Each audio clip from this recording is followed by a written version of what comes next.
¿Qué tal? Saludo a todos una vez más. Vamos a examinar en un nuevo video de termodinámica las utilidades que tiene el factor Z para el análisis de sustancias que se encuentran en fase gaseosa, y sobre todo más adelante iremos viendo por qué es tan importante para la ingeniería petrolera. En esta ocasión vamos a resolver un ejercicio en el cual veremos por qué es tan importante ese ajuste que se logró encontrar para poder seguir trabajando con la ecuación del gas ideal.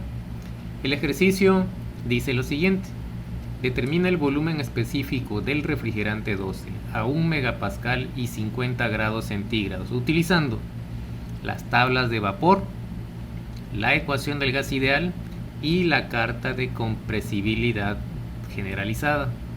Hay que calcular también el error involucrado en las partes B y C. Lo vamos a ir checando poco a poco. Para el primer inciso, que es encontrar el volumen específico mediante las tablas de vapor, tenemos que hacer uso de la tabla A13, que es donde se encuentra el refrigerante 12 en su fase de vapor. Entonces es vapor sobrecalentado. Y nos indican que se encuentra a 1 megapascal. Entonces checamos aquí en nuestra tabla 1 megapascal. 50 grados centígrados se encuentra de este lado. Y como consecuencia, el volumen específico tomado de la tabla de vapor corresponde a 0.01837 metro cúbico sobre kilogramo. Los valores que se encuentran en la tabla de vapor son los valores más reales que podemos encontrar, de tal forma que este va a ser nuestro valor real. Para el inciso B, que es utilizar la ecuación del gas ideal, necesitamos la constante del gas, que en este caso es el refrigerante 12. En la tabla que veremos más adelante les mostraré dónde localizarla. Y entonces, despejando de la ecuación del gas ideal, encontraremos esto. Recuerden que es presión-volumen, la constante del gas por la temperatura, despejamos la presión, pasa dividiendo y sustituimos aquí los valores, solo que la temperatura tiene que estar en Kelvin. Aquí tenemos 50 grados centígrados, hay que convertirlo a Kelvin, y la presión tiene que estar en kilopascales, de tal forma que 1 megapascal lo tenemos que escribir en términos de kilopascales. Al sustituir los valores tendremos un valor de 0.0222 metros cúbicos sobre kilogramo. Esa es la predicción que nos da la ecuación del gas ideal, así de manera directa. Ahora vamos a checar la carta de compresibilidad. Esta es la tabla A1, donde recuerden que encontremos las sustancias, el valor de la constante R del gas, la temperatura crítica y la presión crítica. Para el caso del refrigerante 12, aquí está. Aquí podemos encontrar el valor de la constante R, que ya lo utilizamos en el caso anterior. Aquí a la derecha tenemos la temperatura crítica y la presión crítica. Ya tenemos ahí esos valores que nos van a permitir encontrar la temperatura reducida y la presión reducida. Aquí hay que recordar una vez más, la temperatura tiene que estar en Kelvin porque es la constante, la unidad que tenemos aquí, y la presión tiene que estar en megapascales. De nuevo, la temperatura, los 50 grados centígrados a Kelvin, al dividirlo entre la temperatura crítica nos queda un valor de 0.84. Y para la presión reducida tenemos que es 1 megapascal entre la presión crítica, que es 4.01, tenemos un valor de 0.25.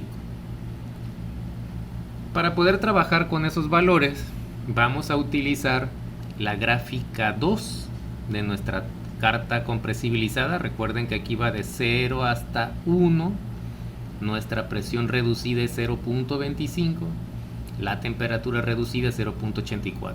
Primero identificamos la temperatura reducida, la encontramos aquí tenemos 0.85. de tal forma que estaría un poquitito más abajo nuestra línea para poder trabajar con ella. Después trazamos la línea para la presión reducida, que es 2.5, vemos dónde se intersecta y posteriormente trazamos nuestra línea hacia la izquierda. Aquí observen que tenemos 0.8, hasta acá tenemos 0.90, de tal forma que si vamos contando vamos de 2 en 2. Y como queda casi a la mitad, entonces podríamos tomar un valor de 0.83. Aquí tendríamos 0.82, 84, 86, 88, 90. Entonces lo dejamos en 0.83. Con ese valor y tomando el volumen calculado por la ecuación ideal, este va a ser nuestro volumen ideal. De la definición que dimos del factor Z, si despejamos, el volumen calculado con el factor Z es el factor Z multiplicado por el volumen ideal. Es decir, vamos a multiplicar 0.83 por 0.0222 y nos va a quedar un valor de 0.01842 metros cúbicos sobre kilogramos. Esa sería una forma de poder calcular el volumen con el factor Z. Ahora, ¿cuál va a ser el error que se comete en cada caso? Recordemos que nuestro valor real es este, el que se obtuvo de la tabla. Este es el volumen que predice la ecuación del gas ideal y este es el volumen que se predice con el factor Z. Para el primer caso, al comparar el volumen ideal con el real, vamos a tener aquí volumen real menos volumen ideal entre el volumen real multiplicado por 100. Entonces tendríamos un error del 21% en el cálculo si nos quedamos con la ecuación del gas ideal. De tal forma que, así como está, no me serviría como un predictor. Si ahora calculamos el error utilizando el valor que nos dio con el factor Z, el real menos el volumen que me da el factor Z entre el volumen real por 100, y ahora el error se reduce a 0.3%. Este valor lo que me está indicando es que con ese ajuste que se hizo podemos volver a utilizar la ecuación del gas ideal con una aproximación muy buena.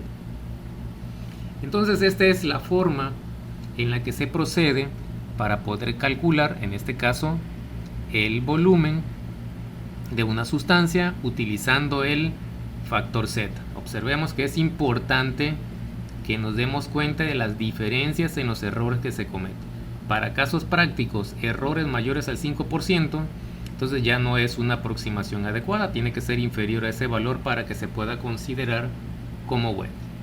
Muy bien, pues con esto terminamos este ejercicio. Recuerden realizar las operaciones todas paso a paso en su libreta para que vayan practicando.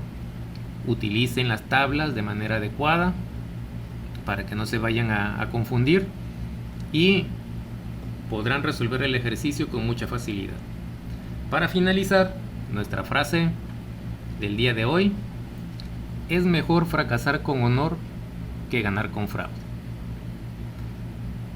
Creo que ustedes pueden hacer las cosas por sí solos, no necesitan que alguien les resuelva los ejercicios.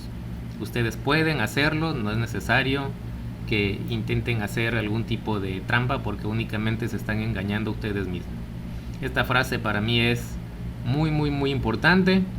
Yo creo que ustedes la podrán poner en práctica y también tengo la seguridad que ustedes podrán seguir adelante. Si hay un ejercicio que no les puede salir, vuelvan a intentarlo. Se vale caerse, pero también es obligado levantarse. Nos vemos hasta el siguiente video. Que la fuerza les acompañe.